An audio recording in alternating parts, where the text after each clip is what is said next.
Hi, everyone. Welcome to this beautiful Sunday. We have a special guest today, Manoj, and then my name is Jovial. I'm your tech host today, and I'm happy to have Trent introduce our special guest.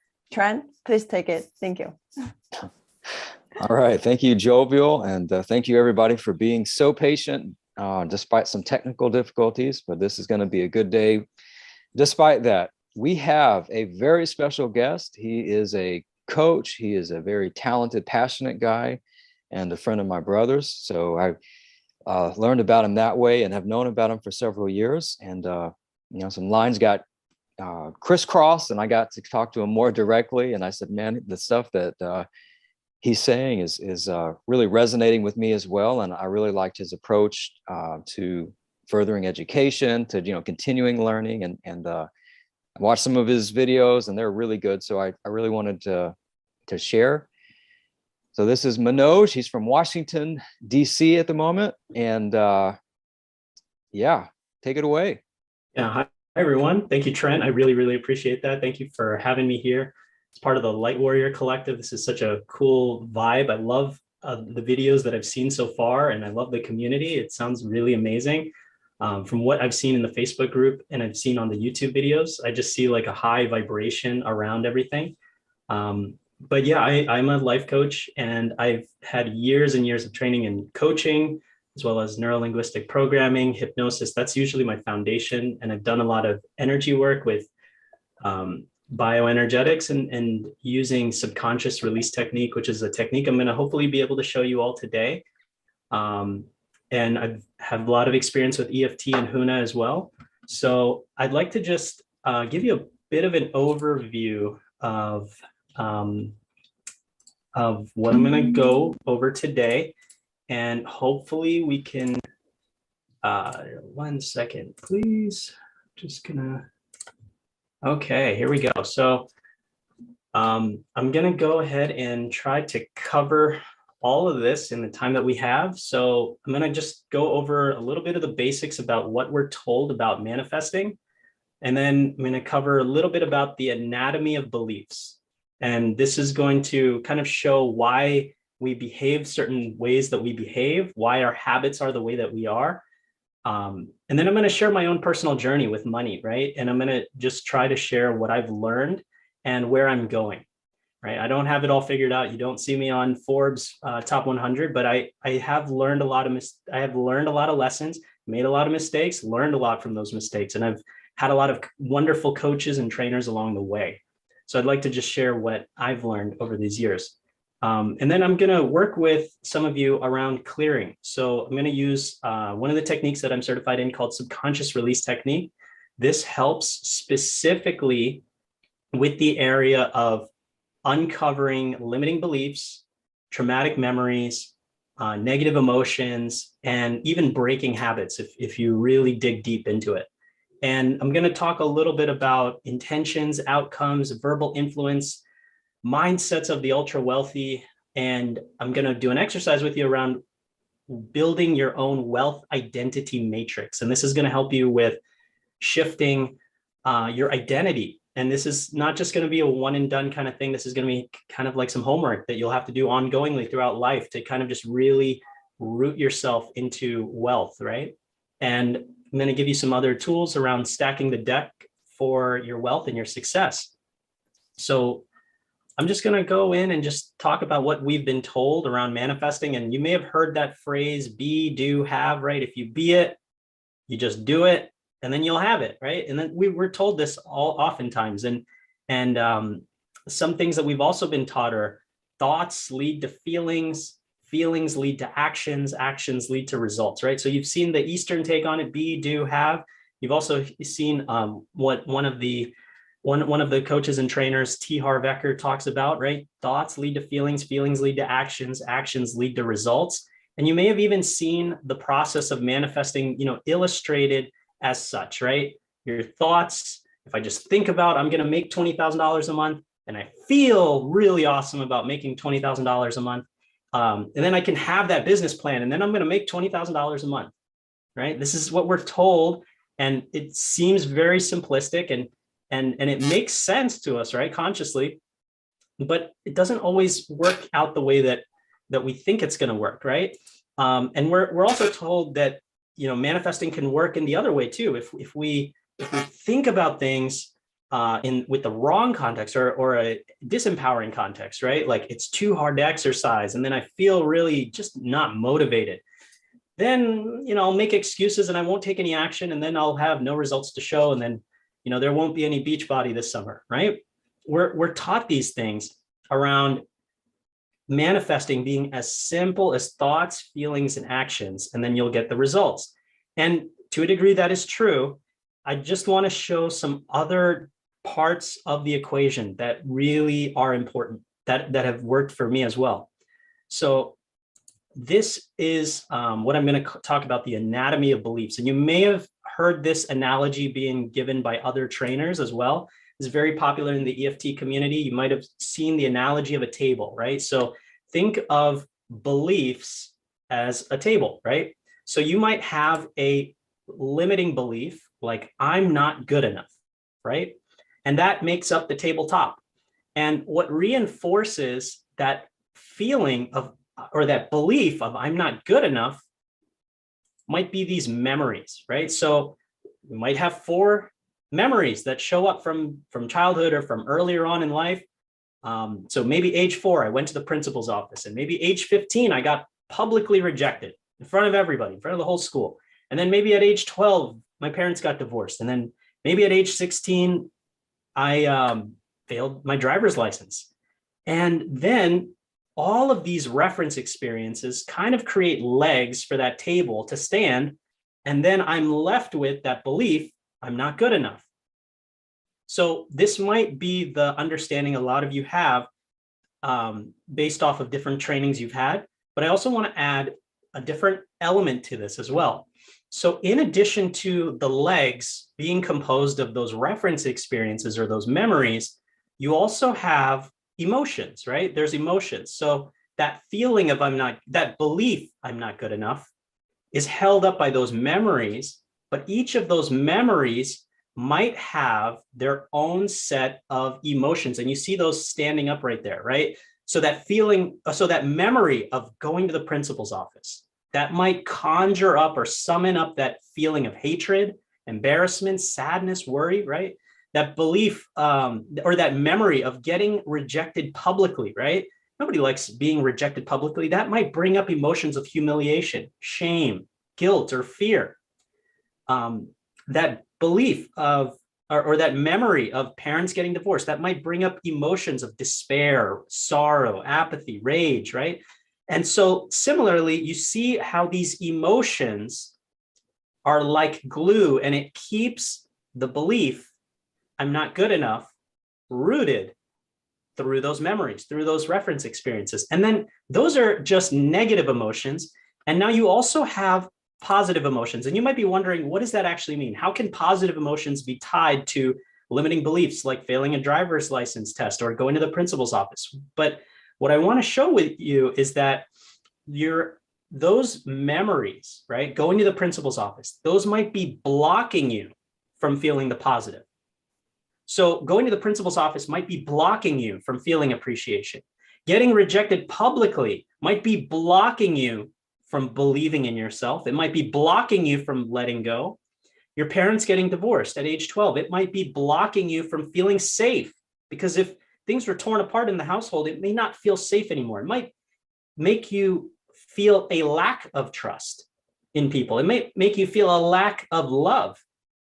That memory of failing a driver's license test, it might block you from experiencing the emotion of fulfillment or the experience of the emotion of peace, right? So I just want to show how this is all kind of tied together, right? So when we have that belief, I'm not good enough, we can clear that belief, I'm not good enough. But in order to go deep, we have to really, really dig up the memories that are associated with that belief, right?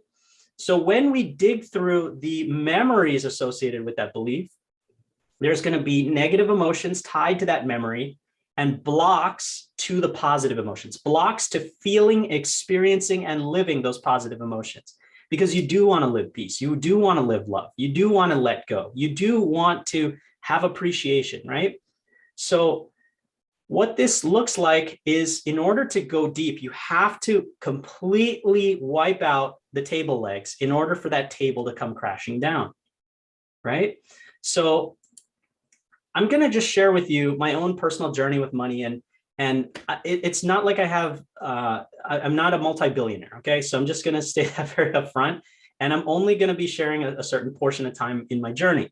So this is the first time I've ever talked about this. So we're just going to go with it. So when I graduated, the year was 2010.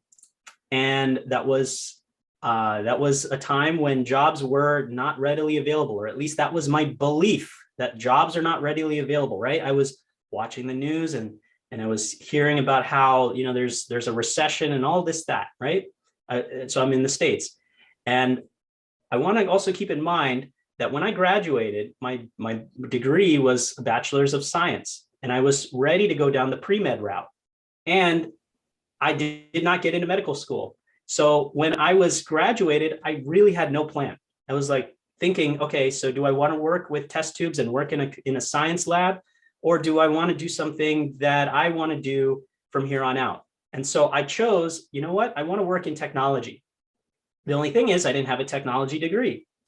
So for several years, I did not have a job, and I had to learn new skill sets. I was on YouTube learning how to do website design. And, you know, just because you know how to do website design or you're self-taught, people might ask you, well, how many websites have you actually made? Or who have you worked with? Let me see your portfolio. And so when people ask me questions like this, I didn't exactly have the highest self-worth. So I was left with this experience, well, I'm not good enough. I don't even really belong in this industry. How am I ever going to get a job?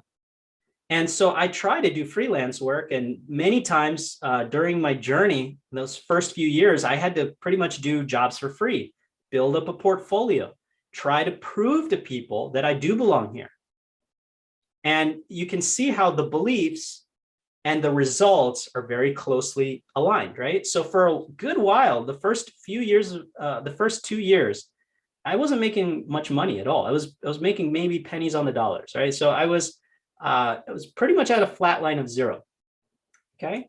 So then I want to share, then somehow somebody decided to take a chance on me, and I got a job which was offering to pay $50,000 a year.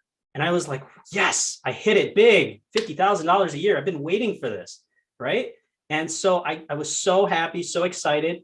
And then my belief system started kicking off, like, well, you don't actually have a degree in technology. How are you going to be expecting to code? And then I was like thinking, like, well, you know, all of the people that they could have hired, why did they hire you?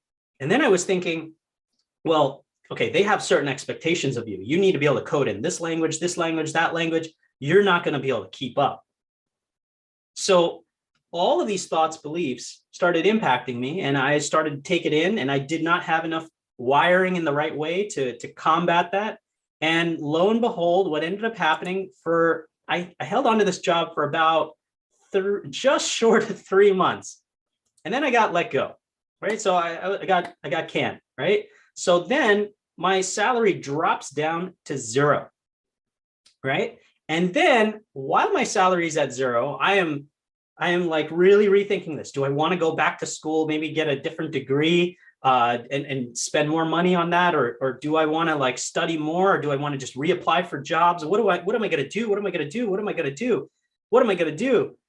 Why did this happen to me, right? So I was kind of in this space of despair. Now I want you to pay attention. I'm sharing this story not just to brag or to share things like that, but I really want you to focus on the mindset and the emotions that were kind of encompassing me during this time.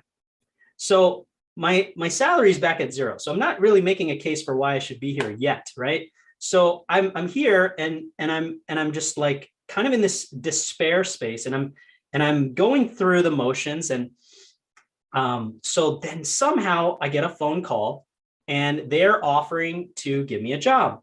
Now, the job isn't exactly what I wanted to make, salary wise, and it ended up being an hour longer of a commute than what I was doing before.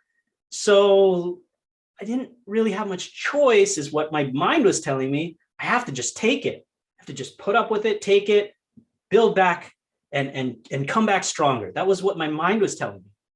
So I ended up taking this job, and it was about $36,000 a year. And for some time, I was in this job working for $36,000 a year. And this was around May of 2012 is when I took this job. So I wasn't exactly back to the bar that I had been at before. And some time had continued. And yes, I made a little bit of a salary increase, but you know that those are just incremental gains. So it's not like I'm going anywhere fast. So from 50,000 down to 36,000, I took a 28% pay cut, right? Now, I want you to think about what type of beliefs get wired in when you were making X amount of money and you drop down 28%. So for me, I was, I just been fresh off of watching the movie The Secret. And so I was like, you know what? I got to just tap into gratitude. I'm just going to be grateful. I'm so happy, thankful, and grateful that I took a 28% pay cut, and so I started I was like, no, that doesn't sound right. That doesn't sound right. Maybe I should try it again. So I'm just so happy, thankful, and grateful that I have a job. And I was happy that I had a job. And so I kept tapping into that grateful space. And I was like, you know what? I have some really awesome coworkers. You know what? I have some really awesome opportunities. I'm working on federal contracts. I'm working with the Small Business Administration in Washington, D.C. This is really cool. How many people can say that? And so I kept thinking about, you know what? I can working here, I can learn about small businesses, and I can start to grow my own one day. And so I started seeing all the positives with it, right? I started taking what I learned from The Secret and trying to apply that into my life right around that time. And during that time, I took a self-development program called Landmark Worldwide. I don't know if you've heard of it or been a part of that. Many people have been. And in that program, I remember specifically, I was in one of their programs, and one of the leaders had made an open challenge to everybody in the class. Who's going to be fearless? Who's going to just really live out there making bold requests each and every single day? And I remember thinking, you know what? That's not me. I'm not that guy. That's not me. I don't really go out there and put myself out there like that. And he challenged everybody in the class. Who's going to go out there and the next day go to your boss and ask for a $30,000 raise? And I remember thinking, you got to be out of your mind. I'm not doing that. And then the 2 days pass, the class reassembles, and he asked, so who did the homework? Who went up to their boss and asked for a $30,000 raise? Show of hands. And I just kind of slumped down in my chair like, not me, so don't call on me. And I remember looking at all these people who actually did it. And I remember thinking, you know what? Wow, they had courage to do that. They believed in themselves that much to go and do that. And I remember thinking, you know what? I do regret not doing that. And I stayed involved with Landmark Worldwide and Landmark Education for some time. And I was learning from all of their teachings, and I was getting coaching from them. And I remember telling one of my coaches one day, and this is some time had passed. And I remember telling my coach, you know what? I really do wish I was that person that did raise my hand. I really do wish that I did do that. And my coach at that time, she told me, you know what? You have to have an identity shift. You have to, in order to really step into that, you have to shed old layers of your past, because the Manoj in the past may not be capable of doing that, but the Manoj you're creating is capable of doing that. So you have to step into a new identity. So I started to really just step into what would it feel like? What would it be like? What would it be like to be confident in myself, to ask for a $30,000 raise? So I went and did it. And several months had passed since I took that first class. So mind you, many months had passed, but I still did it. And I went up to my boss, and I was going in with so much positivity, so much excitement. And I said, you know what? I would really appreciate a $30,000 raise. I made my case. And when I did it, I was a little disappointed because my boss said, you know what? We can give you that $30,000 growth but it's going to take 3 or 4 years. And here's the path to doing that. What you're going to have to do is you're going to have to transition from this role to a totally different role. And then you can make that $30,000. And it's going to take you about 3 years, but we can help you get there. And I love that you're so ambitious. I love that you've got so much drive. I love that you're a part of this company. So I left that experience walking away thinking, you know what, this is all BS.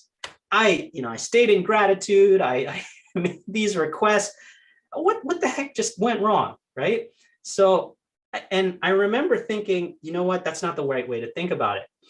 And I remember what my coach said, and my coach said, you know what, it doesn't matter whether you got it or not. The exercise was to ask for $30,000 more. So out of asking $30,000 more, that's what they called an unreasonable request, right? It doesn't sound very reasonable to just ask for $30,000 more, right? And considering I was making $36,000 at that time, asking for a $30,000 raise would have jumped me up to $66,000, right? So that's almost double what, it's very close to double what I was making. So I could see why that's unreasonable, but my coach had me focus on 2 things. She said, when you make an unreasonable request, one of 2 things happens. 1, you shift how you relate to you. And number 2, you shift how your environment relates to you. Because 1, you now see that you are worthy of asking for that $30,000 more, or else you wouldn't have spoken it into existence. You wouldn't have let those words come out of your mouth if you didn't believe that you were worthy of it. And then number 2, your environment now experiences the ripple effect because you told them what you are worthy of, what you deserve, what you are looking for, where your goals are. And so I remember walking away with that and I was like, you know what? She's right. She's right. I do feel amazing just having done that because I felt this surge of confidence that I didn't have before. And I kept thinking to myself, you know what? This is totally different than what I've experienced. And so I did not get the $30,000 jump that I was looking for at that job. But what I did get was a $29,000 bump. And it came in the form of another job. And this happened exactly within 7 days of me making that request. Another company reached out and they said, you know what, you applied here about 1.5 years ago. And, we're really sorry, but some things happened at the time. And now we finally have that opening. And what would you like to make? And so I told them, I want to make $65,000 a year. And they said, done. And I remember thinking, what just happened? Did I just hack the matrix? What just happened here? Like, how did I just do that? Like, what happened? And it became very evident and very clear to me that I need to start making bold requests all the time because I'm limiting myself to how much I'm making because it's all in my mind. This isn't even real. Like, if I believe that it's real, it will be real. So then I continue at that job for some time. So from basically October of 2013 all the way till November of 2015. And I had worked that job and I'd done my best. And now I'm really solidifying myself as a technologist, right? I'm really solidifying myself in an industry that I do not belong in, right? So think about that table analogy that I had said, right? And think about that belief, I'm not good enough. And where is that now showing up, right? Is that showing up or not showing up? Because now I am building up legs showing that I do belong here, right?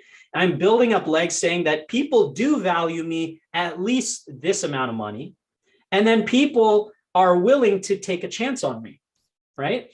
So that jump from $36,000 to $65,000, that was an 80% jump in salary, right?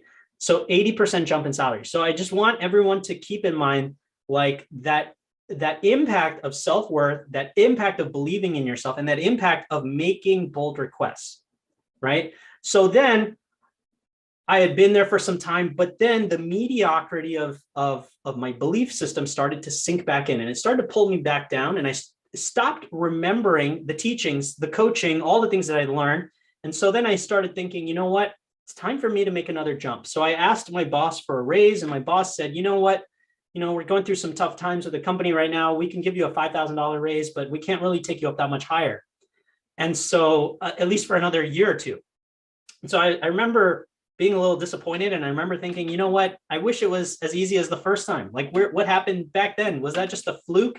And I started starting to doubt myself again, right? So then I started applying for jobs. And then I found a job that was willing to pay me $20,000 more. So I made a little bit of a jump, right? It's not so bad. That's a 30% jump. A lot of people would be very, very content with that, right?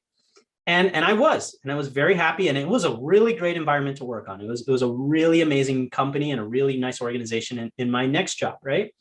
But then I started to think back, and I started to get comfortable at this new job, and I started to really start believing in myself as I belong in technology. My mind is wired for technology. I do belong here. I didn't have those I'm not good enough programs anymore, those beliefs. My beliefs and my emotions were now wired towards gratitude. My emotions were wired towards thankfulness. My emotions were wired towards peace and just happiness and fulfillment. And so then I started to think back. You remember that time when I jumped from 36,000 to 65,000? I wonder if I could make a jump like that again. I really, really want to break that 6-figure barrier. Like, it's got to be possible. And I don't want to just jump like 15,000. I want to do a major, major jump. And I just started putting myself out there. I asked my boss for a raise. My boss did not give me a raise. And she said, it's just not in the budgets this time. And so I was like, you know what? I don't care what they said. The evidence out here is not real. The evidence in my mind is what's real. So if I tell myself that I deserve, a crazy jump, I deserve this crazy jump, right? And it's not crazy because I deserve it. And I just keep telling myself that and telling myself that it will manifest. And so I kept telling myself that. And then lo and behold, another opportunity comes up, and they asked me like, well, what are you making now? And I remember thinking, that's a trap. Don't go based off the past. Because one thing I learned in Landmark is your future is not dictated by the past. When your future is dictated by your past, you will always have the limitations of the past. So I said, you know what? It's not what I'm making now. It's what you see in me that you're willing to pay for. And so I kept future pacing what I would bring to the company if they hired me. I did not focus on the past. I said, yes, I have a great track record, but I know that if you hire me for this role, I will bring this, and this to the table, and that is worth at least this amount. And so they said, you know what? We're willing to take a chance on you. So I went from so I went from making $85,000 a year to then eventually making $130,000 a year. And the reason I share that is because when you look at this, think about the belief system that is going on within your mind, right? Think about where is the table in your mind, and what does that table say? What's written on that table? And then what memories and beliefs are acting as those table legs? And what emotions are being equated with that? And the reason I share this story with you is not to show you that I'm not a millionaire, not a billionaire, but I'm showing you that your belief in yourself is so closely tied to how much money you make. And this was around 2019 when I started to stagnate as well. And I was making more money, and I was thinking, you know what?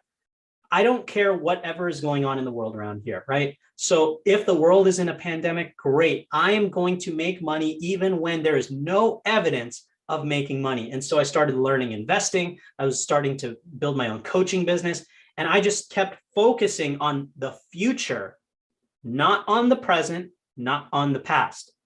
There's power when you focus on the future you're creating, free of the past or the present. So just that journey from 2010 to 2019, I just want to just give some metrics here. The total change from the salary low was a 261% difference. That's a 361% gain, but it's 261% delta, right? So that's a difference of 94,000, going from 36,000 to 130,000. That's a $94,000 difference. The beginning salary, which was 50,000, going all the way to 130,000, right? That was an $80,000 difference. That's 160% delta, right? And the total time was 6 to 7 years. And why am I telling you all this? It's not to brag, it's not to do this, but what I'm trying to instill is the mindset of somebody who is wealthy. They pay attention to numbers. They pay attention to differences. They pay attention to where are things trending? Where are things going? Am I going in the direction that I want to be going? Am I just making these small incremental gains, or am I making these quantum leaps, right? And how long is it going? How long has it taken me? And what is the next level of belief I need to make this next quantum leap, right? So this is not to limit you, right? The metrics and the numbers, they're not to limit you, but they're to show you that this was possible.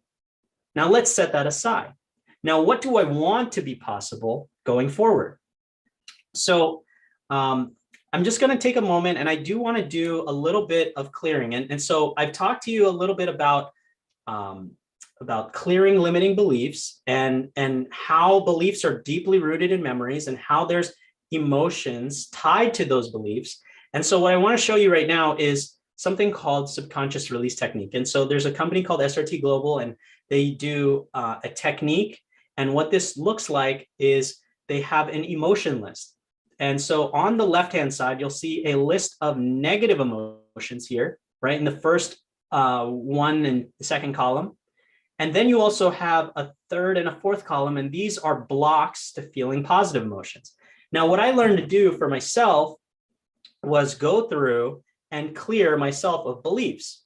So what this looks like is, and I'm going to be doing this with a few of you, and we're just going to be clearing some basic programs, and we're not going to go super, super deep. I just want to show a little bit about how this works, right? So when you go through and you're starting to clear beliefs, you have to understand the power of your breath. So one thing that the founder of subconscious release technique found was that when you take a deep breath in and you hold your breath, your conscious mind is now in control of something that was in control by the subconscious. So we know about the conscious mind and the subconscious mind, right?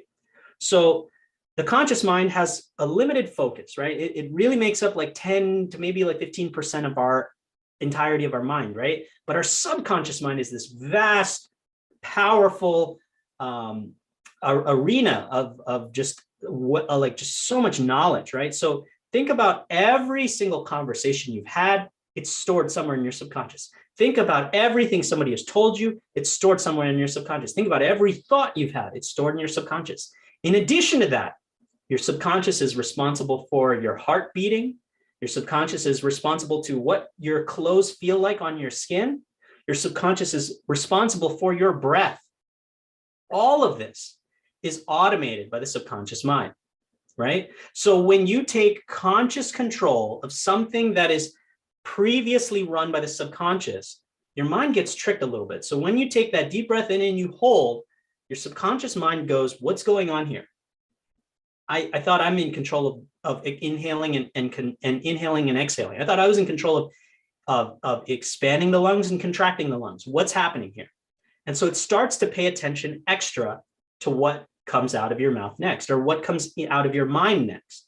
So when you say a statement like, I release whatever this negative emotion is with this belief, you end up actually clearing one emotion from that belief. So if you're interested in learning about subconscious release technique, you can always go to my website and I'll share more information about that. But I just want to do a brief clearing with some of you all today. So these are some sample programs that I had ready for today's session. But I do want to ask, is there anybody who would like to kind of experience this firsthand? Maybe we could just do one program or one limiting belief. And if you'd like to, just please message in the chat box. I'd be happy to just do this with you. And what I'm going to be doing is whoever writes in the chat box next, I'm going to be basically tapping into their field. This is called bioenergetics. I'm going to be muscle testing them, seeing what is strong, meaning they have no problems around it, or what is weak, meaning that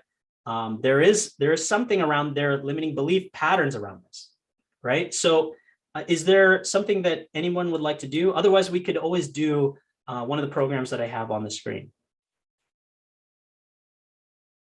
into smiling. Okay, cool. Okay, please. Yeah, please go ahead, Lindsay. If you'd like to just come off mute and maybe just tell me like, what is like one of the things that you're experiencing around money that you'd like to clear? Yeah, well, I think I'm smiling because I was like taking bold action there, and fear Awesome. like stopped me when I looked at your screen. That's what was there. So let's go with it because I'm totally nervous right now. Perfect. You're in the right spot. So I really want to acknowledge you for hearing the fear and then taking action in spite of the evidence of fear, right? You have no evidence of what's going to happen next, but I acknowledge you for just taking action in spite of that. That takes courage. That takes bravery. So Vivian, so Lindsay, what is it that you would like to, what is your experience of money right now that like you would like to clear around? That I always have to seek it, that I have to always constantly be doing something to make it come to me, and that I have to hold on to it, or it'll go away. Okay. All right. So here, can you just take a deep breath in and out? I just want to tap into your field a little bit and just see what shows up.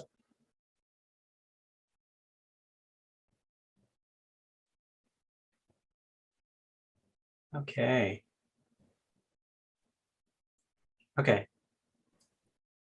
Okay, so one thing about beliefs, right? Many of our beliefs come from the first 18 years of our life. This is where most of our formative years are, right? So think about our relationship with our mother, our relationship with our father. Those are the two first relationships we've ever had, right? Think about our brothers, sisters, aunts, uncles, grandfathers, grandparents, churches, schools, things like that, right? These are all societal norms that we're starting to learn. What you see on TV, what you see in the movies, right? So these are all kind of, whether you know it or not, music, it's all kind of programming us, right? So one thing that I was picking up on, you are, there is something there around seeking out money, but the one that is like coming to me strong, like more is, it's hard work. So where did you see money being associated with hard work when you were growing up in your first 18 years of your life? Now, because could be a parental figure, or it could be like maybe there was like a parent who was kind of absent because they were working so hard, and or maybe it was seeing what people had to do for money. Like, is that ringing a bell? Is that resonating with you? Yes, both my parents worked very hard, my dad the most, and so he was rarely home because he was always working. Yes. Okay. So this is also very interesting. So I just want to point out how the subconscious mind works, right? So remember, when we are growing up, right? Like, so let's say you were probably 4 and you're seeing this experience of your father working very hard. He says he loves you and he's working very hard for you. Now, as a 4-year-old, you might not understand that. As a 4-year-old, you might just understand Daddy's not here. Where's Dad? That might be what you're thinking. And you might be thinking, he says he loves me, but he's not here, right? So, and just remember, and just hold space and hold compassion, because that is what a child would think, right? Just given all the circumstances. But you as an adult know that your parents loved you very much, and they worked very hard to help you, right? And so they worked very hard to provide food on the table. Now, one of the things that we kind of get crisscrossed or tied up in is our childhood, right?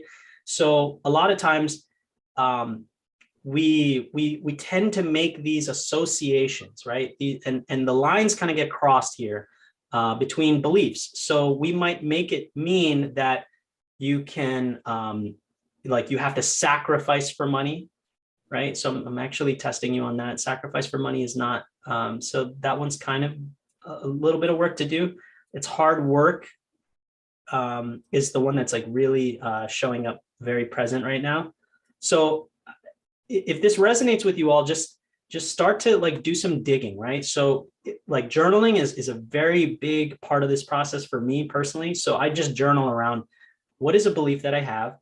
What are the memories that I have that really tell me that this is 100% true, right? Like that this belief is 100% true. I know it's true because my dad did it this way and my mom did it this way and blah, blah, blah, blah, blah, right? And what you want to do is just be able to have love and forgive them for, you know, everything that you've been holding on to since you were a child, right? Because as a child, you might have been upset with them for not being there all the time, or you may have been resenting not having that loving presence of your caretakers or your parents there. But I just want everyone to start get present to how our adult life is very much tied to how we lived as children. So Lindsay, can you just take a deep breath in and out? I do want to clear a little bit around the hard work, okay? And I'm just going to be muscle testing up and down this list that you see on the screen here. So we're just going to clear a few programs. We may not get to the root of it, but take a deep breath in and out. Take a deep breath in and hold. I release all anger with it's hard work and breathe out. Good, good. Just in through the nose, hold, and then out through the mouth. And you don't have to repeat what I said. You just have to let your subconscious mind just process what I'm saying. And then when you breathe out, your subconscious mind is going to execute the order of I'm releasing that belief and that emotion. So you're doing great. Take a deep breath in and hold. I release all boredom with it's hard work and breathe out.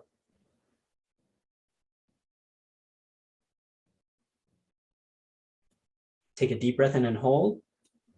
I release all disappointment with it's hard work and breathe out.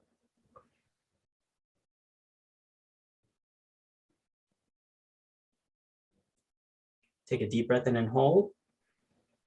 I release all fear with it's hard work and breathe out.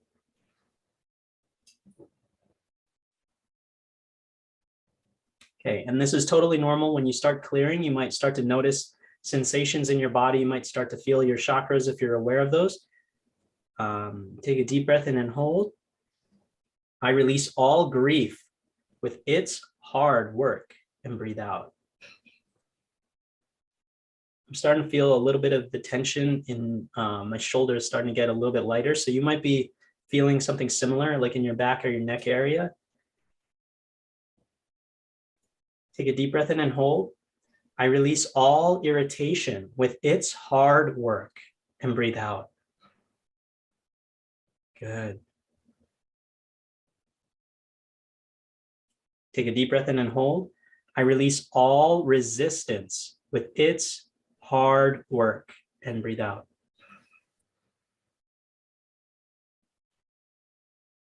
Take a deep breath in and hold. I release all stress with it's hard work and breathe out. Good, good. And take a deep breath in and hold. I release all terror with it's hard work and breathe out.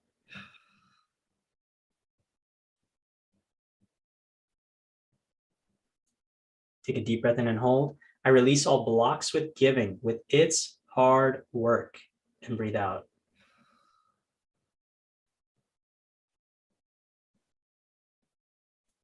Take a deep breath in and hold. I release all blocks with memory with it's hard work and breathe out.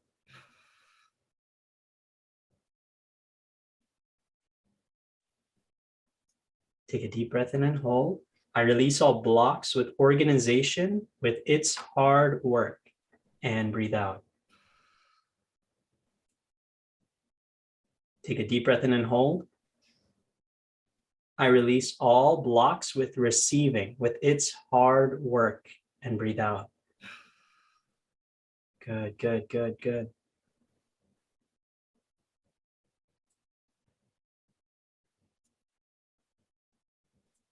Okay, so we're going to clear also on the belief they weren't there. So this might, you might know that they were there right now, but as a child, you might have had that experience that they weren't there. And so that program or that belief it's showing up with emotional resonance. There's an emotional charge there. So let's just clear that one too. Take a deep breath in and hold. I release all annoyance with they weren't there, and breathe out. Good.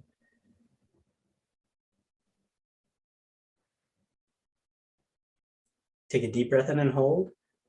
I release all envy with they weren't there, and breathe out.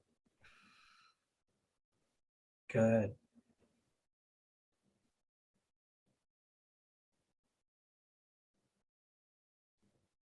Okay, you're doing great. And just take a deep breath in and out. Take a deep breath in and hold. I release all shame with they weren't there, and breathe out.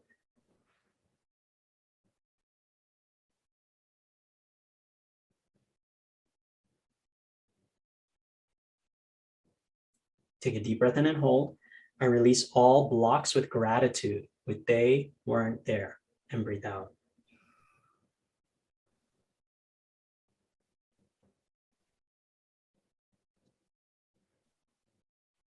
Take a deep breath in and hold. I release all blocks with trust with they weren't there, and breathe out.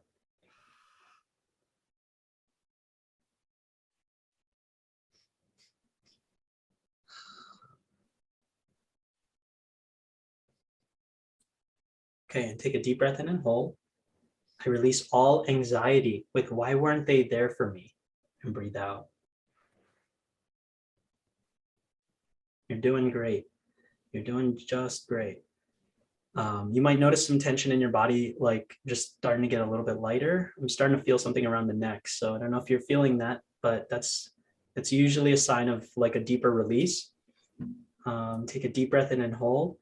I release all dread with why weren't they there, and breathe out.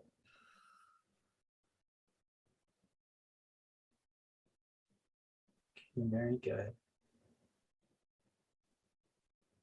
Take a deep breath in and hold. I release all resentment with why weren't they there, and breathe out.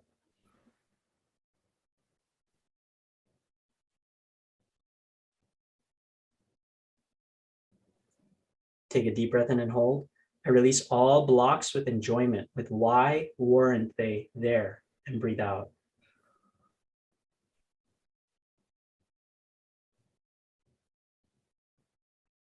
Take a deep breath in and hold. I release all blocks with organization with why weren't they there, and breathe out.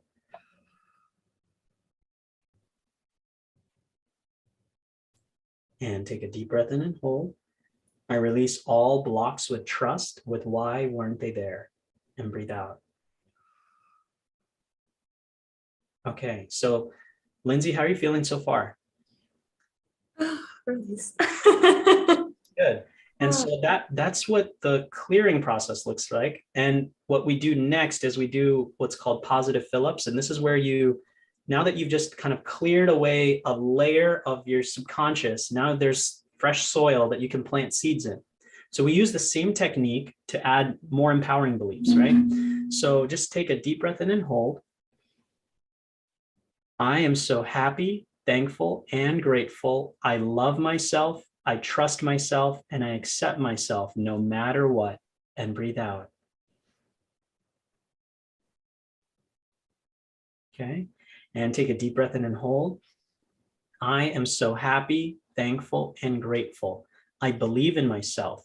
I value myself, and I honor myself no matter what, and breathe out. Take a deep breath in and hold. I am so happy, thankful, and grateful. I love my parents for the contributions they made for me and how much they love me, and breathe out. And take a deep breath in and hold. I am so happy, thankful, and grateful.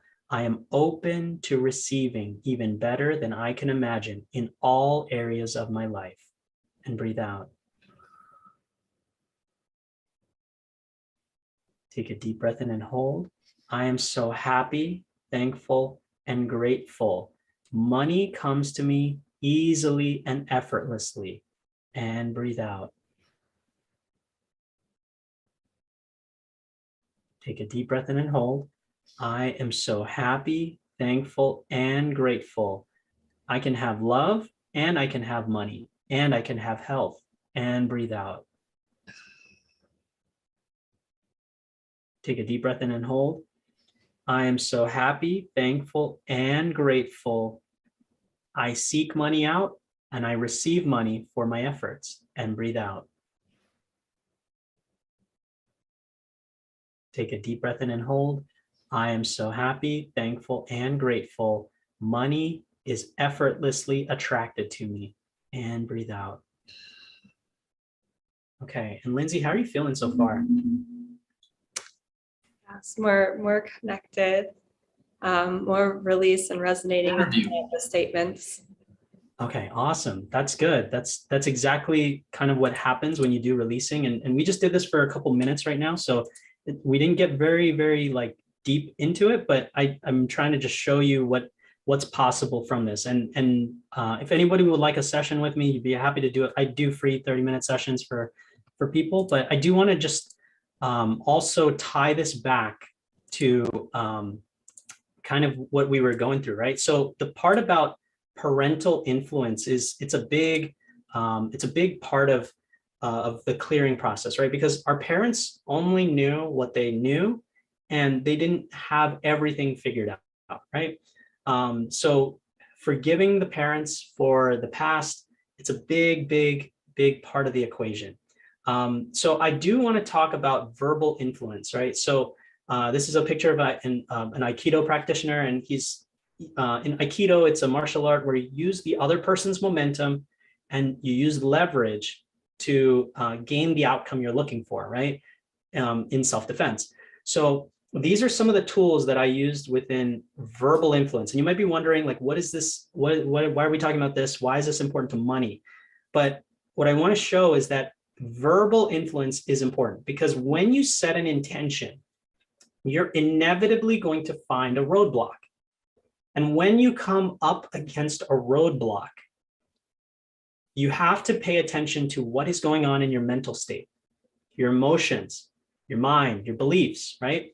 So right now, Lindsay just did some clearing around money, right? And there was a memory around her parents, and we're taking one of those legs out little by little, right?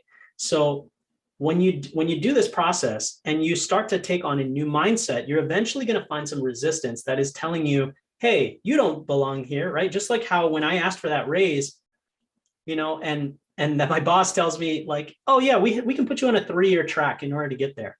And so that's kind of like that resistance that comes up, right? So we need to be able to rewire our mind and stay on our intention.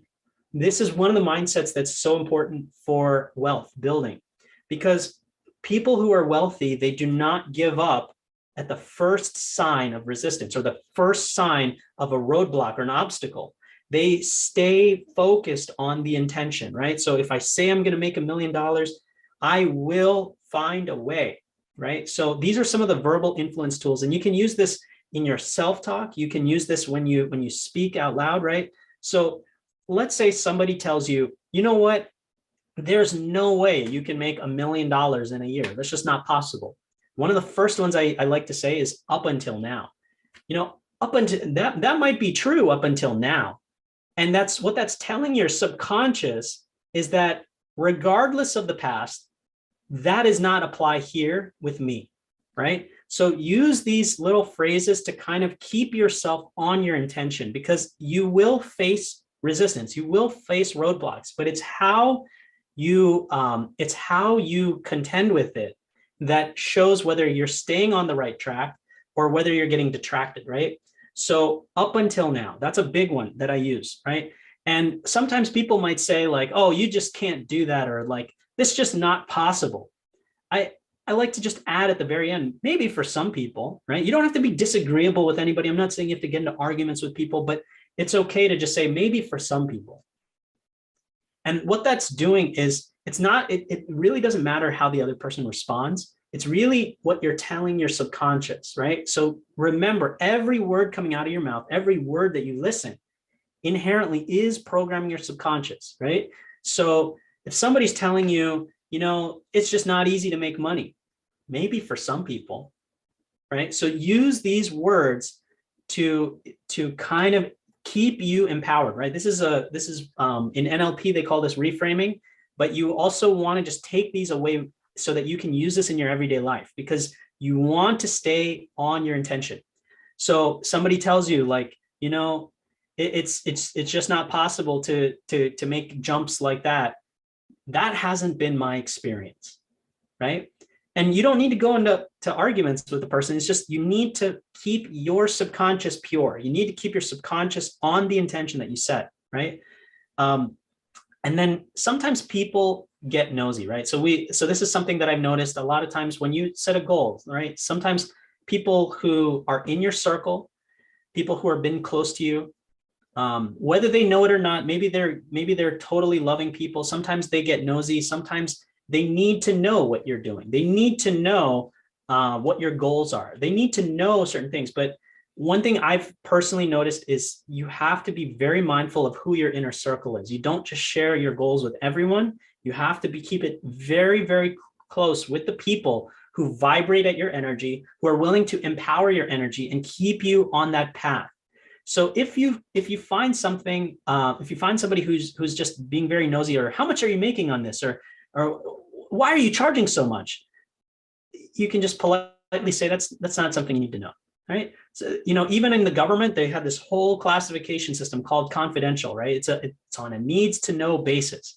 So it's not rude or impolite, but some things you just have to keep close to your inner circle. People who are vibrating at your level will only uplift you, only grow you, and only keep you on the intentions that you're looking for. Some of the other ones that I picked up from other instructors were as usual. So notice what these ones do, right? So as usual and for some reason. Anytime you use these phrases, it's basically a presupposition. It's like a slip command in hypnosis. This is what we call it, right? So as usual, I have an amazing day and everything is just amazing, right?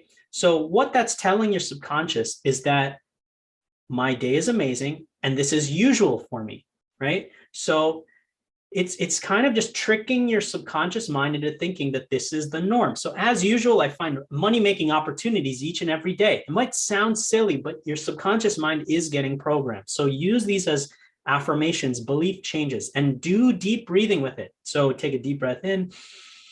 As usual, I find money-making opportunities each and every single day, and breathe out. And you've just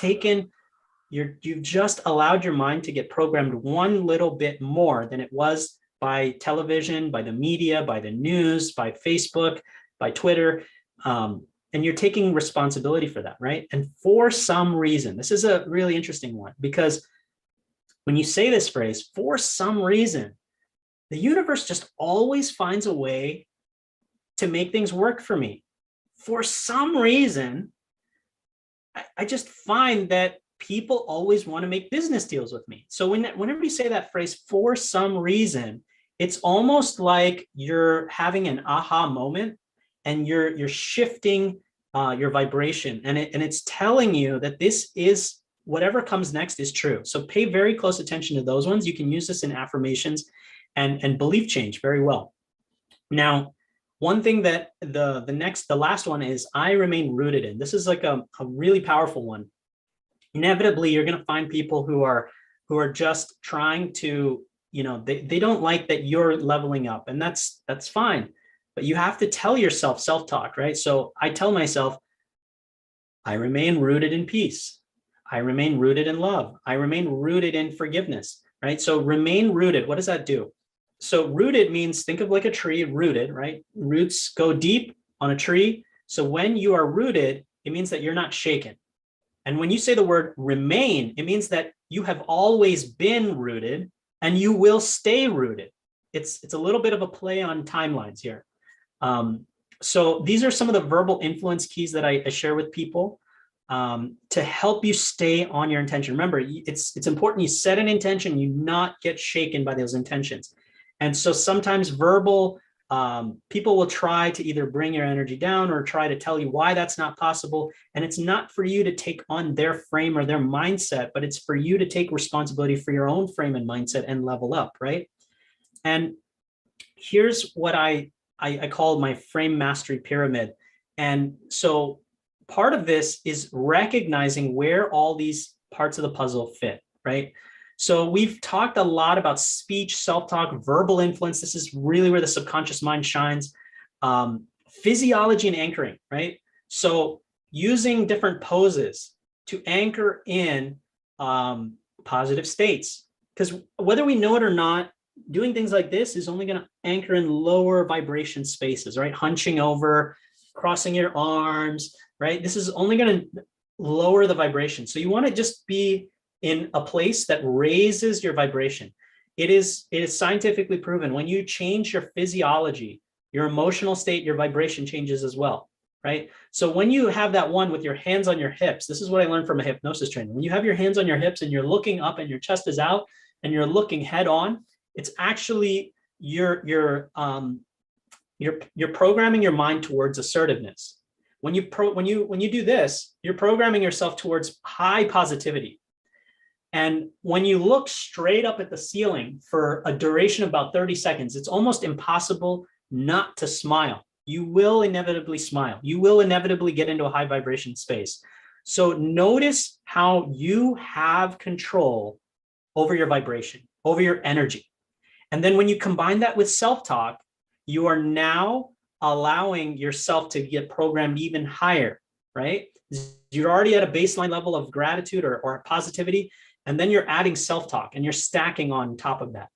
And then when you start to tap into the emotions and you see them as strategies towards getting your desires or getting your goals, you start to level up. So when you notice that, hey, will feeling sadness get me closer to what I'm looking for, or will feeling gratitude get me closer to what I'm looking for? You'll start to choose consciously the emotions that get you there. And then you know that when you start to visualize, your body can't tell the difference between a memory from the past or an imagined memory. And your body's neurology and physiology goes through all of those changes, all of those physiological hormonal changes. Like from feeling victory in your mind, it will eventually rewrite. And one of the parts of the pyramid that I talk about that most people don't is intuition, higher guidance, right? So have a belief that things are always working out for your benefit, that the universe is conspiring for your good and your best and highest good, that the universe is trying to help you out, right? So, and I just want to focus on mindsets of the ultra wealthy, and I just want to show some of these mindsets, and I'm going to talk through some of this. And the reason I'm talking through some of this is when I do some work with clients, I try to focus on some of these areas, right? So think about what is your current level of understanding around instant gratification, right? And then start to focus on what do the poor, the middle class, and the ultra rich do, right? And just look at these areas, right? What do the poor, the middle class, and the ultra rich do? So just notice that the ultra rich do one thing, the poor do another thing, and the middle class, they have beliefs from both. So pay attention to these, right? So instant gratification, running on autopilot. Sometimes we just do things because we're programmed, right? So social media is a big one that causes fear. It causes you to feel low self-worth, and it causes you to say like, hey, you know what? I should buy that thing on Amazon. Hey, I should get this thing because I'm being told to, right? So these are some of the areas. I know we're running short on time, so I just want to be mindful of the time here. Trent or Vivian, are we still good on time? I'm just going to wrap up in probably the next 5, if that's okay. Perfect. Okay. So these are some of the beliefs that we want to focus on when you're doing this. And so start to journal on some of this, right? So would a wealthy person, how would they feel about instant gratification? When it comes to a wealthy person, what do they feel around resistance and persistence? For a wealthy person, what does it feel around laziness and discipline? Does a wealthy person have this belief that it takes time to make money, that money is exchanged for time? Do they have that belief? Do wealthy people have this belief that it takes a lot of money in order to make money, right? Look at what we are told from society and look at what wealthy people actually do, right? So when I was learning trading, one of the things that my investing mentor used to tell me was that do what the banks do, not what they tell you to do. So what that means is the banks will tell you to take out loans, but what the banks actually do is they take life insurance policies and then they take loans out against their life insurance policy, but they don't tell the people to do that, right? So there's a difference in the mindset, and I'm not talking about strategies here, I'm talking about mindset. So focus on what beliefs the poor, the middle class, and the ultra rich have, right? Getting what they want. Do you feel that rich people get what they want because they're crooked? Or do you feel that rich people get what they want because they're persistent, because they have a strategy, because they believe in themselves? So notice where we are judging, right? And then anytime you judge somebody, you're creating a separation between you and that person. Notice what wealthy and the poor and the middle class do around taking actions, and who do they listen to, right? As a wealthy person, do you listen to every single person for advice? Or do you have specific coaches and mentors that you specifically listen to, that you specifically get advice from? And when it comes to flow states, are you kind of tapped into flow states? Are you wiring your body towards getting the maximum amount done when you need to on command? Is the wealthy, they know how to do this. They know how to get into that flow state. Someone like Elon Musk, it's not just on accident that they're able to work with people at such a high level, right? And whether you love or hate these figures I'm mentioning, like Jeff Bezos, Mark Zuckerberg, or any of these people, they know how to get into that frame of mind where they get a maximum amount of things done in less amount of time. Flow states. They know how to systemize things, see things from the big picture, and work on things. They know the difference between being cheap and negotiating big deals, right? They know how to negotiate. They know the difference between debt and leverage, right? So one of the things that the poor and the middle class have backwards is around debt. They have this fear of debt. They have this fear of debt, but the rich, they use debt as leverage towards buying more assets. They see money as a renewable resource. They think in terms of probabilities. You know what? I'm going to invest here. I'm going to invest there. I'm going to invest here. I'm going to invest there. They don't have this go all in mentality, right? They know that things are probabilities and eventually something is going to pan out. And I've stacked the deck in my favor. So these are some of the ones I just wanted to share. But also two of the big ones on the second list is responding to authority, intuitive abilities, and when I spend money. So when I spend money, does money go down or does money go up? Because for the poor and the middle class, it's probably going to go down. For the ultra wealthy, when they spend money, the money goes up. And that sounds very counterintuitive, but think about how many assets the ultra wealthy buy. They don't just buy liabilities, right? So they have this belief that when I spend money, I make money. When I spend money, I make money. When I spend money, I make money. When I take out that loan, it's a business loan and I'm going to make more money, right? So it's very contrary to what a lot of the programming is, right? And then I also mentioned responding to authority. They know that they are the ultimate authority in their life. They don't follow the rules according to how the masses play. They know that the tax laws change. They're ethical within the tax laws. They know that they are the authority within their life and they have to take full responsibility at all times. They can't just blame society, blame whoever is president. They can't blame the economy. They can't blame the Bitcoin crash. They can't blame, losing their job. They have to take full responsibility. They are the authority, right? And also their intuitive abilities. They know, because they've been around wealth so much, they know, they have a knack for knowing what's a good opportunity, what's a bad opportunity. So what I want to just present to you is this idea of a wealth identity matrix. And this is a good thing to do, right? So we talked about be, do, have, but really what I'm encouraging everyone to do is notice where you are in this matrix. Are you in the poor, the middle class, and the ultra rich? Make no judgments about it. Just give an honest assessment of where you are, right? And then notice the patterns of who am I being, what actions am I doing, and what results am I having? and then take on a new identity, right, of the ultra rich. Start learning about what the ultra rich do. Start learning about how they be, how do they behave, what habits do they have, what belief systems might be coming from that, what results do they have. So what I do is when I journal, I focus on this and I start to take on new beliefs and patterns and habits of the ultra rich. And I try to let go. And I ask myself, is this habit, is this keeping me in the poor or the middle class? Right.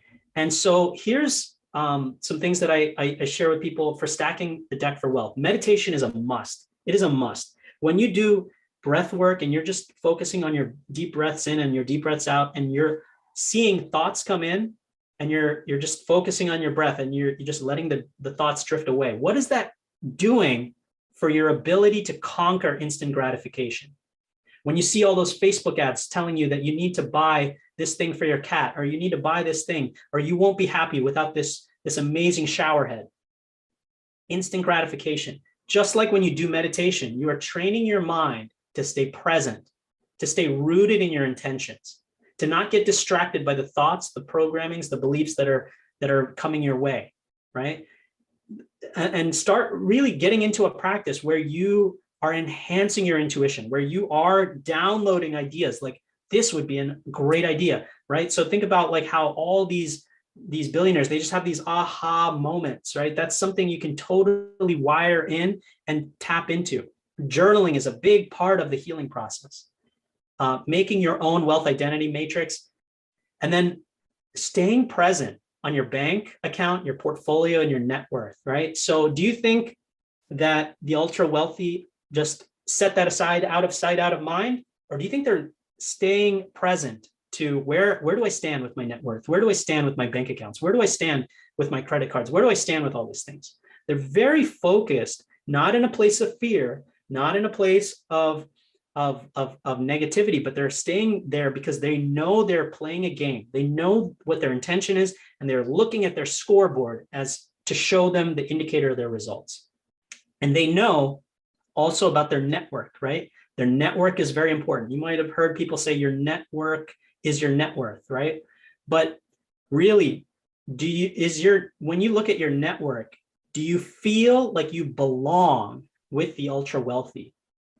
And if you don't, what can you do to take on a new identity that does have you believe you belong with the ultra wealthy? Like, would you feel comfortable, being in a conversation with Ted Branson? Would you feel comfortable being in a conversation with these upper level millionaire investors? Would you feel comfortable being in that network? We all have to raise our level of deservedness, our worthiness, and in order to get there, right? So, and then use that frame mastery pyramid that I shared earlier.